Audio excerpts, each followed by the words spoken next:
Beb, izin mau ada Amin. pertanyaan boleh, Beb? Oh iya boleh, Beb. Ana mau tanya semalam sebenarnya.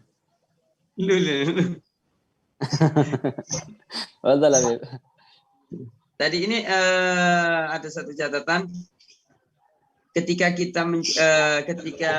menjadi seorang pemimpin, kalau mengambil ibrah daripada Sayyidina Utsman, ngambil ibrah daripada Sayyidina Umar, yaitu ini baiknya menjadi seorang pemimpin, apalagi pemimpin kayak madrasah, pemimpin hal-hal yang bersifat dengan keagamaan. Ini sebaiknya mengambil gaji. Tadi ini ada beberapa nih. Sebaiknya mengambil gaji atau bekerja berbisnis di luar tanpa mengambil gaji, atau baiknya juga boleh baiknya mengambil gaji dan masih berbisnis, masih bekerja.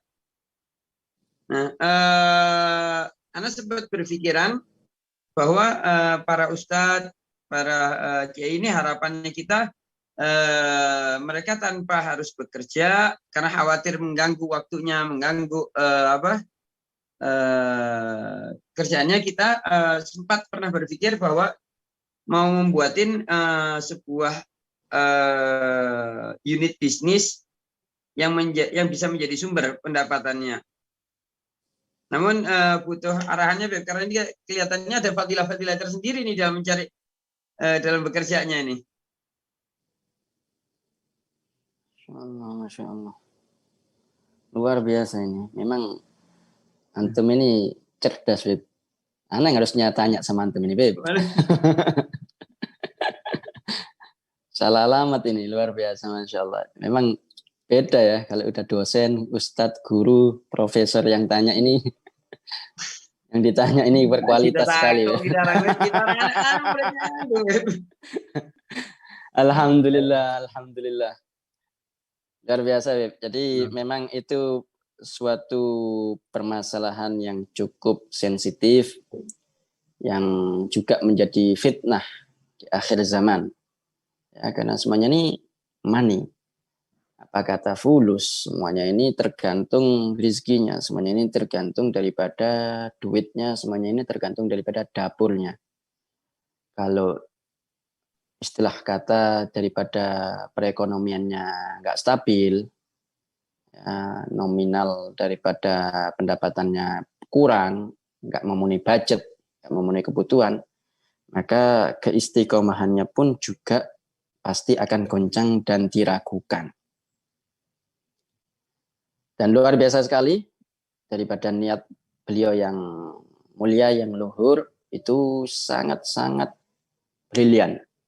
Dan juga sedikit banyak sudah dilaksanakan oleh beberapa kelompok, baik yang dahulu ataupun yang sekarang, daripada umat Islam yang saling sinergi, yang saling bekerja sama untuk supaya beberapa elemen, beberapa lembaga, beberapa daripada ulama atau asatid atau ustadz itu supaya tetap bisa istiqomah daripada dakwahnya, daripada perjuangannya, sehingga mereka menghandle dan meng-backup daripada segala kebutuhan hajat dan keperluan daripada keluarganya dan juga dapurnya khususnya. Ini juga kemuliaan suatu perjuangan yang menjadi tanggung jawab bagi seluruh umat Islam, ya, bagi khususnya terutama para tujar, para pembisnis. Dan hal itu juga Fakil sedikit banyak singgung tadi bagaimana tentang Sayyidina Utsman bin Affan. Di dalam cerita tadi disebutkan kepedulian dan kebesaran hati dan keikhlasan dan kesungguhannya di dalam berjuang kalimatillah, bukan cuma sebagai khalifah, bukan juga cuma sebagai pejuang di medan perang, tapi beliau juga ikut andil di dalam pribadinya sebagai orang yang kaya raya, saudagar, orang yang banyak harta, plus juga menginfakkan daripada harta bendanya di jalan Allah dan Rasulnya. Itu bukan jumlah yang sedikit ya, yang Al-Fakir tadi sebutkan sedikit banyak nominalnya, 75 miliar sekian, 35 miliar sekian. Banyak orang kaya yang mungkin lebih daripada itu jumlah nominalnya. Tapi untuk sedekah, untuk berinfak seperti itu jumlahnya, daripada Sayyidina Utsman bin Affan yang fantastis itu, nggak mudah. Ya. Karena mengeluarkan harta benda dengan jumlah nominal yang banyak seperti itu perlu taufik, inayah, hidayah khusus dari Allah Subhanahu wa taala, dan itu berat sekali.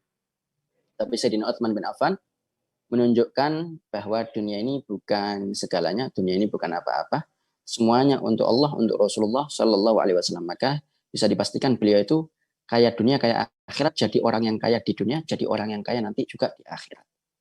Luar biasa. Jadi pertanyaan beliau, sebaiknya bagaimana? Kalau sebaiknya ya tidak mengambil gaji. Kalau sebaiknya ya seperti Sayyidina Abu Bakar, Sayyidina Umar, dan Sayyidina Utsman plus bisnismen, ya, sebaiknya kalau memang mumpuni, kalau memang mempunyai waktu, kalau memang juga mempunyai ilmu dalam bisnis itu. Karena semuanya ada ilmunya, man arada dunya fa'ala bil ilmu, man arada al-akhirah fa'ala bil ilm, harus pakai ilmu semuanya.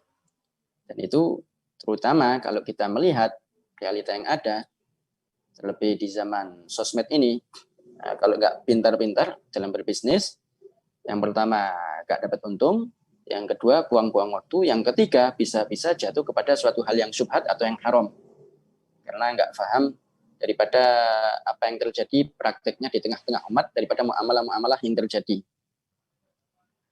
Tapi boleh-boleh saja kalau memang dia mau mengambil daripada gajinya, baik itu dari lembaga pesantren, madrasah, atau sebagai pemimpin umat, ya, boleh-boleh saja halal.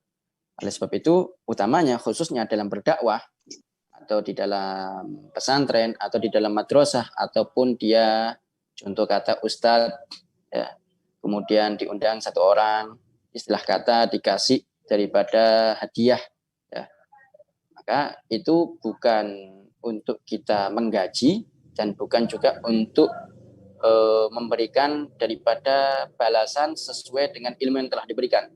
Karena ilmu dan apa-apa kebaikan yang sumbernya daripada warisan Nabi Muhammad SAW ini tidak bisa dinominalkan, ya, tatkala kita mau membalasnya, tatkala kita mau menggantinya. Tapi kita memberi hadiah, memberi bisyarah, memberi sedikit daripada kelebihan rezeki itu hanya untuk, ya, katakan untuk transportnya, hanya untuk kayak katakan untuk mengganti waktunya. Tapi kalau untuk ilmu yang disampaikan, wah itu mahal sekali, tidak bisa digantikan dengan harta benda. Ya, yang jelas kalau di pesantren bahasanya bisyarah, ada juga barokah kan gitu. Ya karena kenapa? Karena juga secara umum pesantren-pesantren itu juga sendirinya tidak mempunyai perekonomian yang kuat untuk bisa memberikan dalam tanda kutip gaji yang layak sampai berjuta-juta gitu. Karena memang jauh daripada layak mungkin, makanya dibilang bisyarah, ya. Bisyarah itu kabar gembira. Ya paling tidak bisa mengganti transportnya atau bensinnya. Atau dikatakan berkah. Kalau sudah dikatakan berkah ini berarti lebih kecil mungkin, bisa jadi dari bisyarah itu. Ya katakan ya ini apa ya, untuk waktunya lah, pengganti daripada waktunya yang dia sisihkan oleh beliau itu setiap waktu, setiap saatnya, untuk supaya ya menjadi penyemangat dan seterusnya. Nah, sebab itu kalau untuk mau mengambil atau tidak, ya lebih afdol tidak mengambil, lebih afdol. Tapi kalau dipaksa seperti Sayyidina Umar bin Al-Khattab, ya, atau ya dari Sahibul Bait tatkala diundang oleh seseorang untuk memberikan kajian dan seterusnya, dipaksa, ya sebaiknya tidak menolak hadiah untuk tidak juga ingkisar gulbul muslimin, untuk tidak mengecewakan daripada hatinya umat Islam dan seterusnya. Banyak daripada hikmahnya, namun garis besarnya, poinnya, kalau umpama seorang dai itu, seorang pejuang itu juga bisa bisnis, itu lebih afdol. Ya. Kita mencontoh dan meniru kalau bisa seperti Sayyidina Utsman bin Affan, ya. Sampai detik ini kekayaannya tidak habis. Beliau luar biasa sekali, sangat cerdas sekali, sangat hebat sekali. Dan Al-Fakir secara pribadi sangat iri sekali melihat Sayyidina Utsman bin Affan itu.